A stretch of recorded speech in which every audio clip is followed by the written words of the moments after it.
El asunto de esta noche es escatología. ¿Es qué?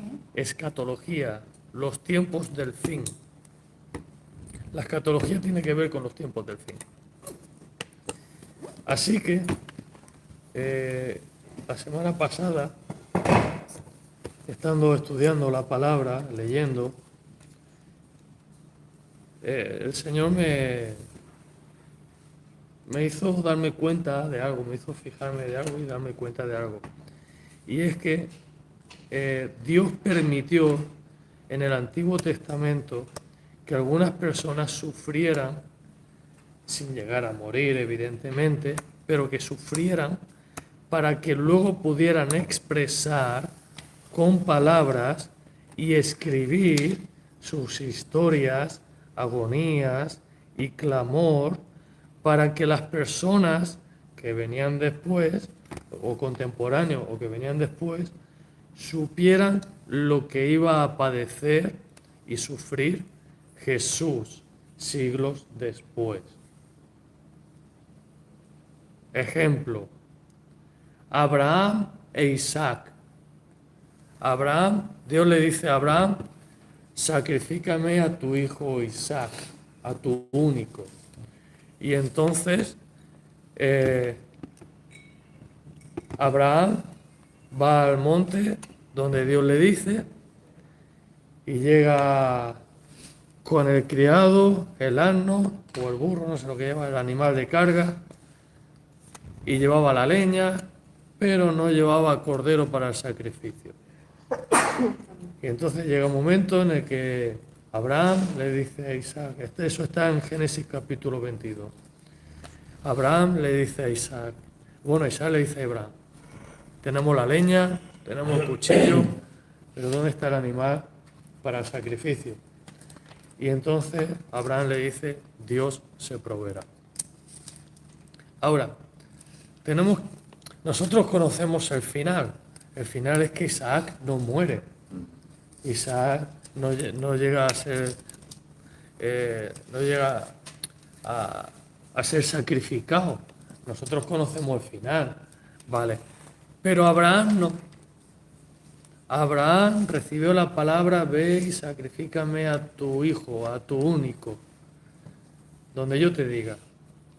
Y entonces él fue y para antes sacrificar a su hijo, literalmente, primero tenía que haberlo sacrificado en su corazón.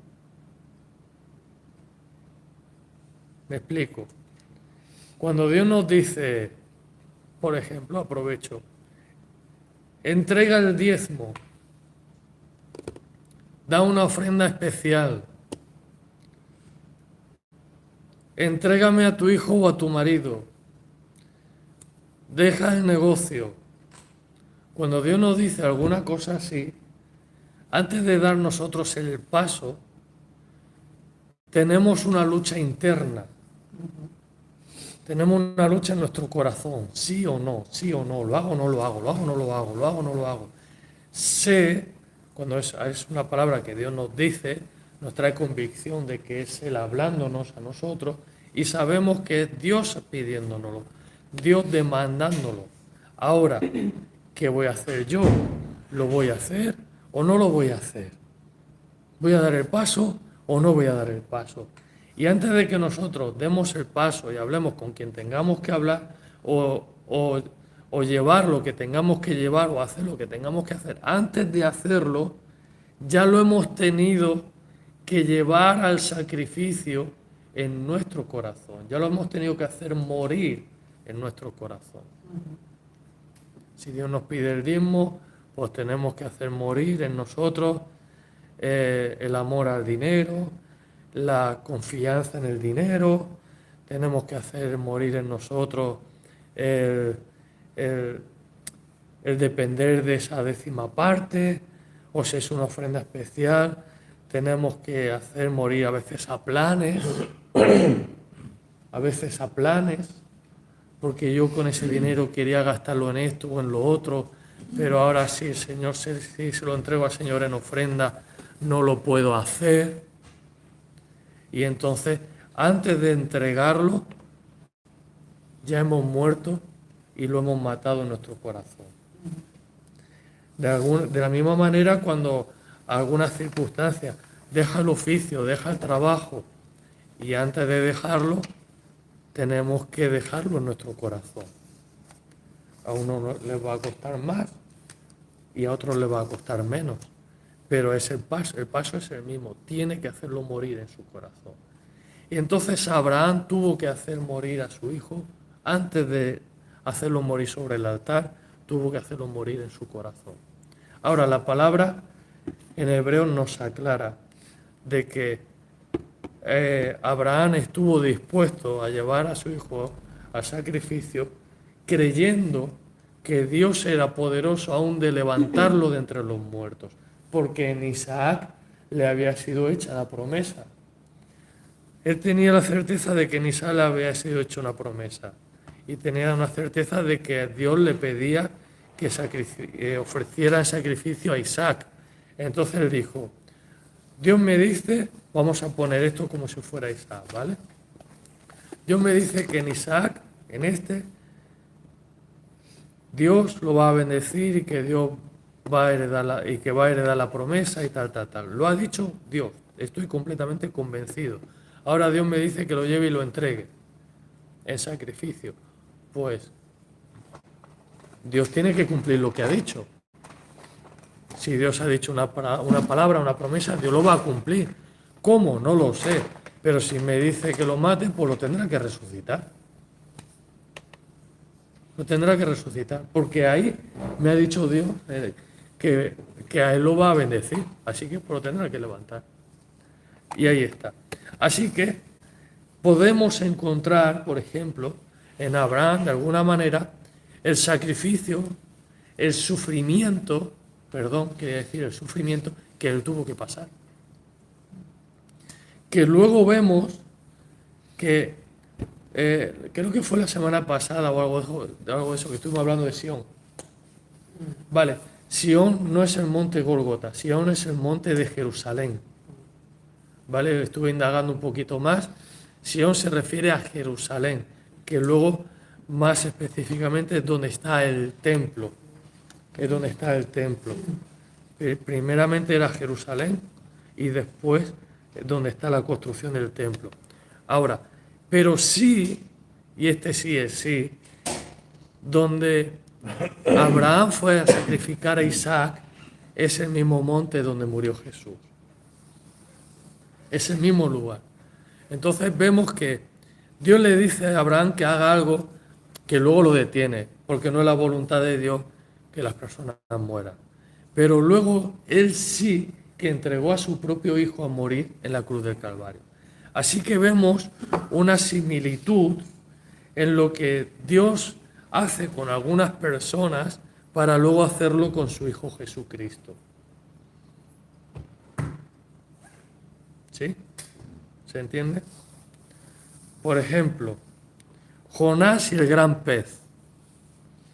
Jonás fue tragado por un gran pez y estuvo en el vientre del pez, ¿cuánto tiempo? 3 días. 3 días. ¿Y qué señal le dice Jesús que le daría a la generación aquella? Igual que estuvo Jonás en el vientre del pez por 3 días, el Hijo del Hombre también estaría por 3 días. Ok. Jonás estuvo en el vientre del pez y Jesús estaría en el centro, en el corazón de la tierra o en el vientre de la tierra, 3 días. ¿Ok? Entonces vemos que hay una similitud. Vemos también, por ejemplo, David y sus aflicciones. Por ejemplo, Salmo 34, versículo 19. Muchas son las aflicciones del justo, pero de todas ellas le librará Jehová.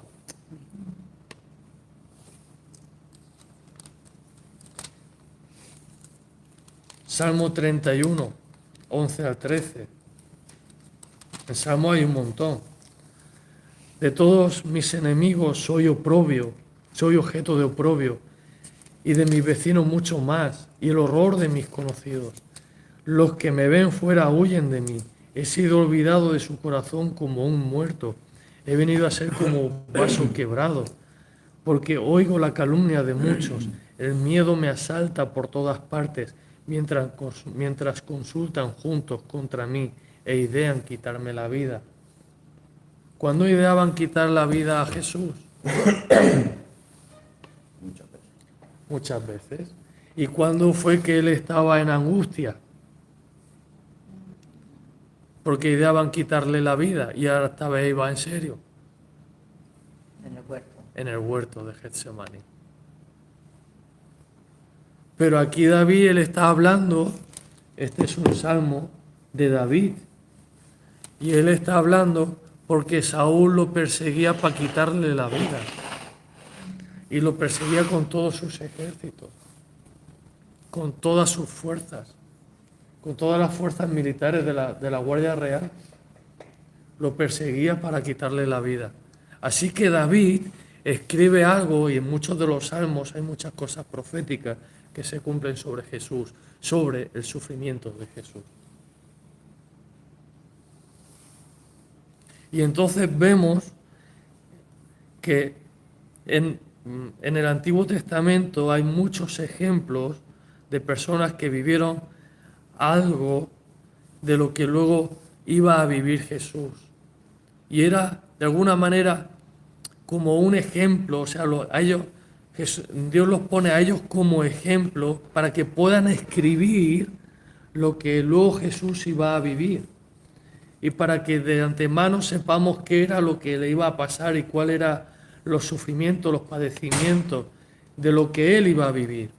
Además de esto, para que de alguna manera las personas pudiéramos ponernos un poquito en la piel de lo que sufrieron ellos, de cómo los salvó y los libró el Señor, y también de lo que iba a vivir Jesús, para que empaticemos. Ahora, estamos hablando de escatología, el tiempo de los tiempos finales.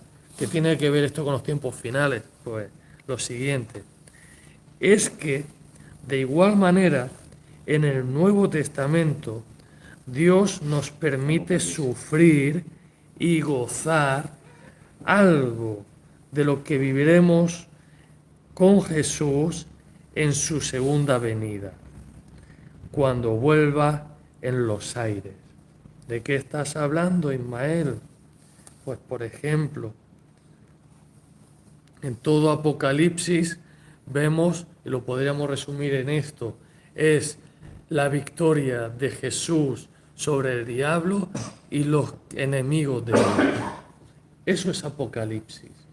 Para unos, gloria e inmortalidad, y para los otros, sufrimientos y condenación eterna.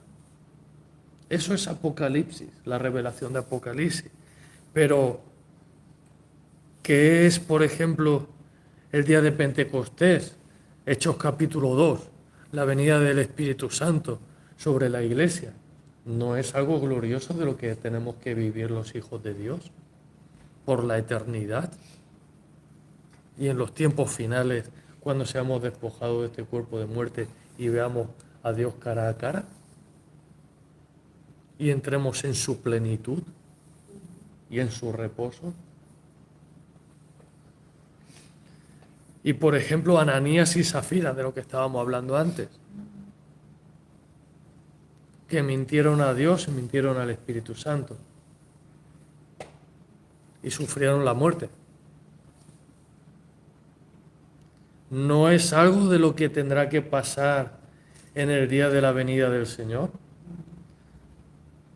Por ejemplo, Jesús lo dice en en Mateo capítulo 24, cuando dice que cuando Él venga, en el versículo 31, si no recuerdo mal, dice: entonces aparecerá la señal del Hijo del Hombre en el cielo, y entonces lamentarán todas las tribus de la tierra, y verán al Hijo del Hombre viniendo en las nubes del cielo con poder y gran gloria.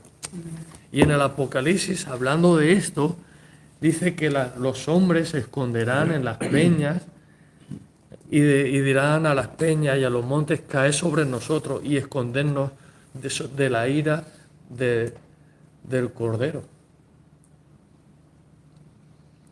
Pero ¿qué más? Por ejemplo, encontramos a Pablo en Primera de Tesalonicenses, Pablo, capítulo 4, versos 13 al 18.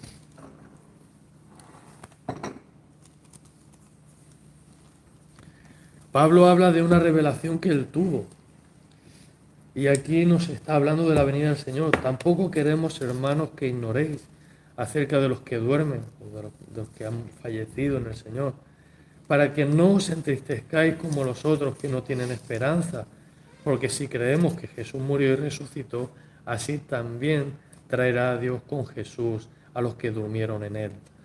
Por lo cual os decimos esto en palabra del Señor, que nosotros que vivimos, que habremos quedado hasta la venida del Señor, no precederemos a los que durmieron, porque el Señor mismo con voz de mando, con voz de arcángel, con voz de trompeta de Dios, descenderá del cielo, y los muertos en Cristo resucitarán primero. Luego nosotros los que vivimos, los que hayamos quedado, seremos arrebatados juntamente con ellos en las nubes para recibir al Señor en el aire, y así estaremos siempre con el Señor. Por lo tanto, alentaos los unos a los otros con estas palabras. ¿De dónde saca Pablo estas palabras? ¿De dónde saca Pablo esta interpretación? ¿De dónde lo saca Pablo? En otro lugar dice que para que no le enalteciera, para que no le enorgulleciera, en otras palabras dice, las revelaciones que había tenido. O sea que Pablo era un hombre de muchas revelaciones, no solamente entendimiento de la Escritura, sino también revelaciones de lo presente y de lo futuro.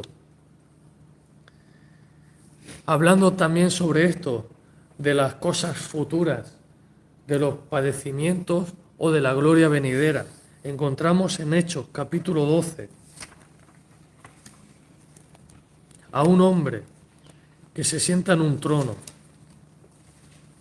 y todo el pueblo, Hechos capítulo 12, versos 20 y 23, 20 al 23, perdón, dice que este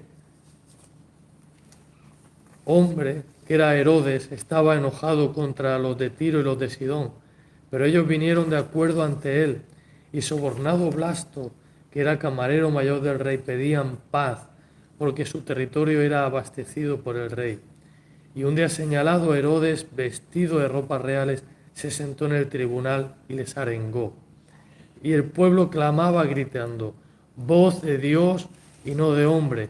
Al momento un ángel del Señor le hirió, por cuanto no dio gloria a Dios, y expiró comido de gusanos.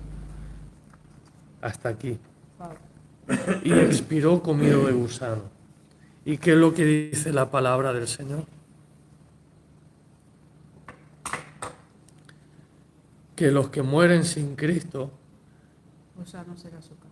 gusano será su cama, gusano lo cubrirán, pero no lo dice así exactamente, pero dice, donde el gusano de ellos no muere, donde el gusano de ellos no muere. Y personas que han tenido revelación del infierno y hablan de gente que han visto en el infierno, cuentan que les ven que hay un montón de gusanos que los atacan y que le entran por todas partes del cuerpo y que le entran y que le salen y que es un tormento continuo. Jesús dice, donde el gusano de ellos nunca muere. Y este hombre murió expirado, comido de gusanos. Nos muestra de alguna manera en algunos hechos, con algunas personas o con revelaciones, lo que vamos a vivir en el futuro en la venida del Señor. Unos, vuelvo a repetir, gloria e inmortalidad. Y para otros, sufrimiento y condenación eterna. Segunda de Pedro, capítulo 3. versículos 13 al 10. Perdón, 10 al 13.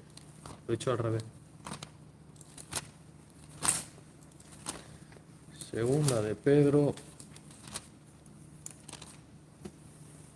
3, del 10 al 13.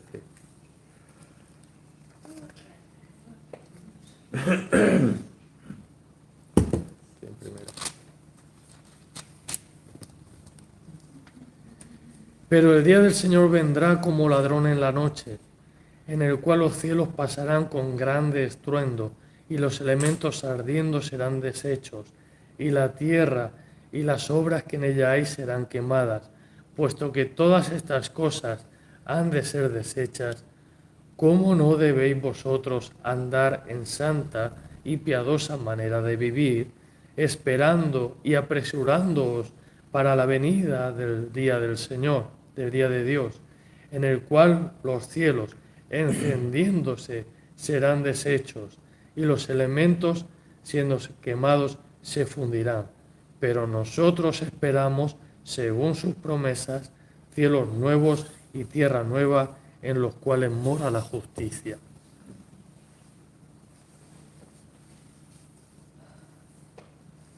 Y para terminar este versículo, Primera de Corintios, capítulo 15.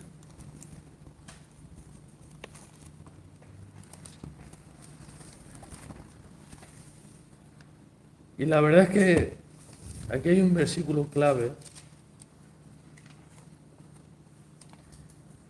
pero hay un texto largo que leer, así que voy a pedir a 5, leemos 5 versículos cada uno, ¿vale? Desde el 35 hasta el 56. 5. Desde el 35. 5 versículos cada uno. ¿Vale? Después continúas tú, Joanny. Después continúas desde el 35. Pero 35. ¿Vale? Después continúas tú, Joanny, después Sara, Vero. ¿Vale? Por favor, voz alta, que sea. Pero dirá alguno, ¿cómo resucitarán los muertos? ¿Con qué cuerpo vendrán? Necio, lo que tú siembras no se vivifica, si no mueres antes. Y lo que siembras no es el cuerpo que ha de salir, sino el grano desnudo, ya sea del trigo o de otro grano. Pero Dios le da el cuerpo como Él quiso y a cada semilla su propio cuerpo.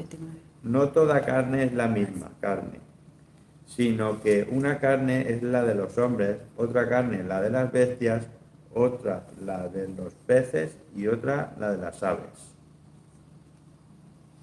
Y hay cuerpos celestiales y cuerpos terrenales, pero una es la gloria de los celestiales y otra la de los terrenales.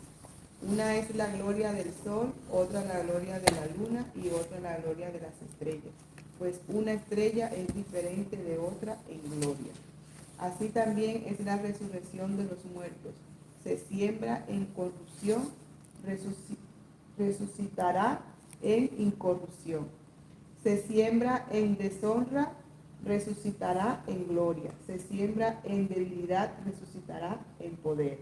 Se siembra cuerpo animal, resucitará cuerpo espiritual. Hay cuerpo animal y hay cuerpo espiritual. Así también está escrito: fue hecho el primer hombre Adán, alma viviente, y el postrer Adán, espíritu vivificante. Mas lo espiritual no es primero, sino lo animal, luego lo espiritual. El primer hombre es de la tierra, terrenal.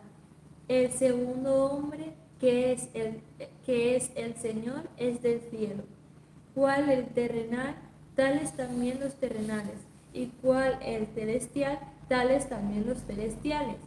Y así como hemos traído la imagen del terrenal, traemos también la imagen del celestial. Pero te digo, hermanos, Pero esto digo, hermanos, que la carne y la sangre no pueden heredar el reino de Dios, ni la corrupción hereda la incorrupción. He aquí os digo un misterio: no todos dormiremos, pero todos seremos transformados en un momento, en un abrir y cerrar de ojos, a la final trompeta, porque se tocará la trompeta y los muertos serán resucitados incorruptibles, y nosotros seremos transformados, porque es necesario que en esto corruptible se vista de incorrupción, y esto mortal se vista de inmortalidad. Y cuando esto corruptible se haya vestido de incorrupción y esto mortal se haya vestido de inmortalidad, entonces se cumplirá la palabra que está escrita: sórbida es la muerte en victoria. Terminamos. 58. No, falta está el 56. Estamos en el 55. Falta un versículo solo. ¿Dónde está, oh muerte, tu aguijón? ¿Dónde, oh sepulcro, tu victoria? Ya que el aguijón de la muerte es el pecado y el poder del pecado la ley. Mas gracias sean dadas a Dios, que nos da la victoria por medio de nuestro Señor Jesucristo. Así que, hermanos míos amados, estad firmes y constantes, creciendo en la obra del Señor siempre, sabiendo que vuestro trabajo en el Señor no es en vano. Ok. Y el versículo clave es el 42. Así también es la resurrección de los muertos. Se siembra en corrupción, resucitará en incorrupción. Hablando de nuestro cuerpo natural. Así que, hablando de escatología, podemos ver en la Escritura que las experiencias de unos ya nos van mostrando cuál va a ser la gloria o el sufrimiento que nos espera. La gloria si estamos con el Señor y permanecemos en el Señor. El sufrimiento si nos apartamos del Señor o de todo aquel que rechace a Cristo. Y ahí vemos lo que acontecerá y cómo se vivirá. ¿Ok? Hasta aquí. Bendiciones. Solo tengo una pregunta.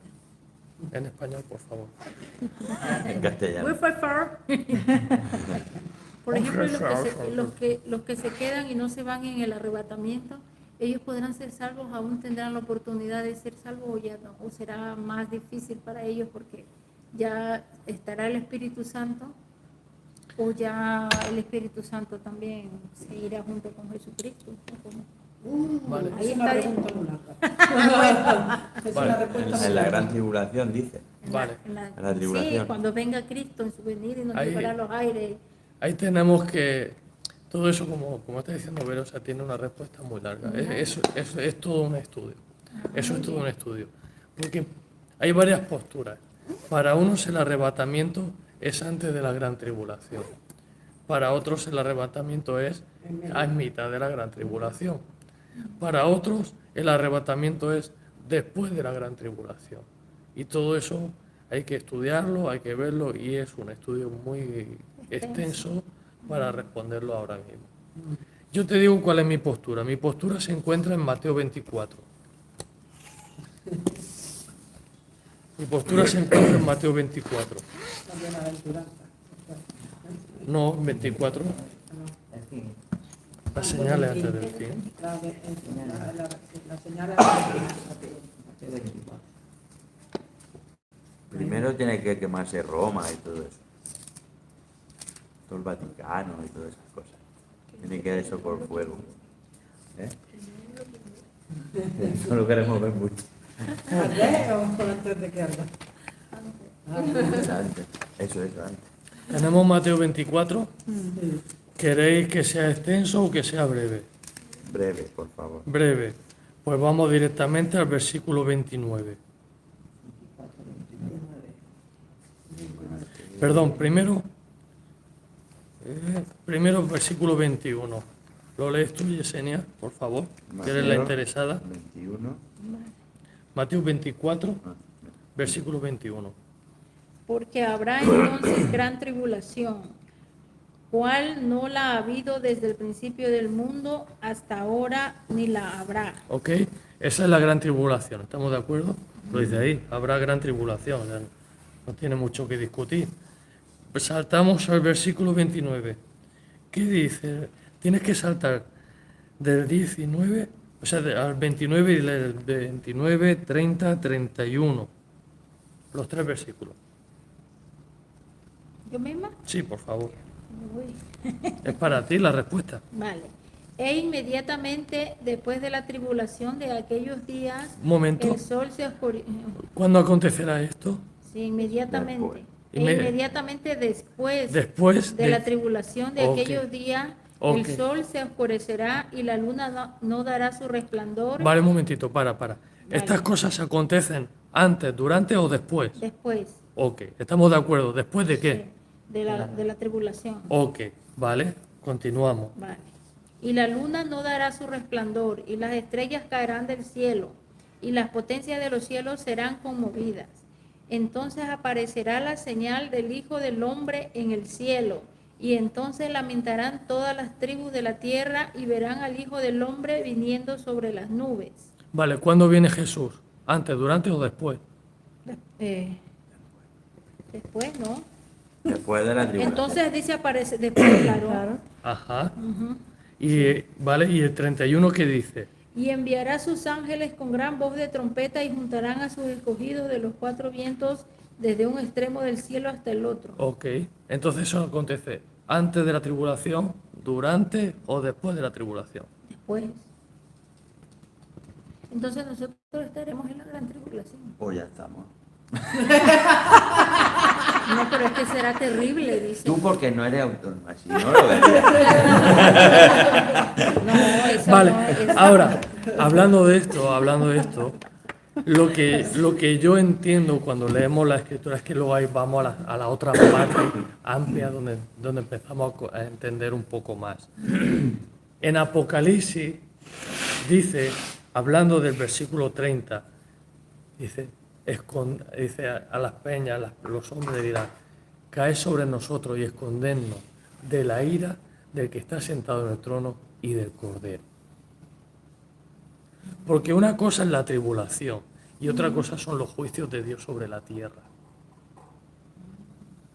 Entonces, en la tribulación, los cristianos son perseguidos y se entregarán unos a otros. Y el amor de muchos se enfriará. Y habrá guerras y hambres y pestes. En la gran tribulación. Ya de antes habrá cosas así y luego más. Pero luego, cuando venga el Señor, recoge a los suyos y entonces empieza la ira de Dios, el juicio de Dios sobre sus enemigos. Entonces puede ser que estemos nosotros pasando ya esa gran tribulación. No, aún falta un poco. Aún falta Esto es más. principio de dolor. Son Esto principios de dolores. es principio de dolores avanzado, vamos. Que está cerca, pero aún no. Ahora, lo que pasa es que hay hermanos que meten en la gran tribulación, yo lo interpreto así, que ellos meten en la gran tribulación la tribulación y la ira y el juicio de Dios. Y yo creo que ahí se están confundiendo. Una cosa es la tribulación y otra cosa es la ira de Dios. Qué horrenda cosa es caer en las manos del Dios vivo. Eso es otra cosa. Que son cuando leemos Apocalipsis y están las 7 copas y están las 7 trompetas y están todas estas cosas. Ahí están los juicios de Dios, que es distinto. Tú, cuando ves a la abominable persona que se siente en el trono de Dios diciendo que es Dios, corriendo para las peñas. Y ya está. Esa es la señal. Vale, y entonces Jesús dice, hablando Jesús de todas estas cosas que vendrán antes de que Él venga, dice, y el que persevera hasta el fin, este será salvo. Y además, Hay misterio. es que el capítulo 14 tiene varias partes.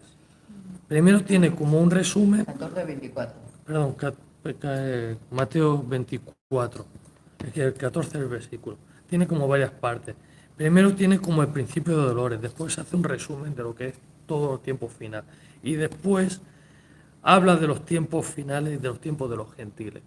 Habla de los tiempos de la gran tribulación, de los tiempos de los gentiles. Pero en el resumen que hace, dice, será predicado el Evangelio a toda criatura para testimonio de todas las naciones. Y entonces vendrá el fin. Entonces vendrá el fin. Pero ¿cuándo viene el fin? El fin viene, como hemos leído, después de estas cosas, inmediatamente después de estas cosas, el sol se oscurece, la luna tal, las estrellas, aparece Jesús y los otros tiemblan. Recoge a los suyos y los otros tiemblan. Pues esa profecía se está cumpliendo, ¿no? Porque ya ahora todo el mundo con lo de internet, pues ya Claro, se entera todo el mundo. Se está acelerando, falta poco, se está acelerando. Principio de- Si lo lees de el capítulo 24, todo esto, ahí da muchos detalles.